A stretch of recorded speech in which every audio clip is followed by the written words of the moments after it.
this is me. I'm your caregiver. So, naabot na dahil ko gikag work. So, muna akong outfit. Inigikan ako duty. Na yun, padulong po ko mag-duty. So, I'm morning shift. And of course, di ba masagot si mga pa-uniforman midaan. So, actually, it's good. It's a proper way naman. Kaya di siya ganahan abog or what else, diba? Ng mga sana ng mga bacteria, mga virus, something like that. Di siya ganahan.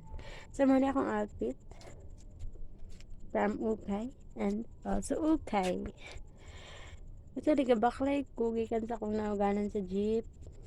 Then, sa kaigang, sakto pod, kaya natin kwarta. So, nagpalit kong macchiatos. Kaya, kay pag-shake na ako, buslot na ako kabalo, nausik siya gamay. Pag inom sab na ako, napag-sab siya dere. So, nga bata. Actually, abot na ko dere, napaka yung mga buhaton, daghan pa kayo buhaton. Like, mami ko, ana, manilig sa salug, manghawan sa salug, mga rin sa ana. And of course, wala lang.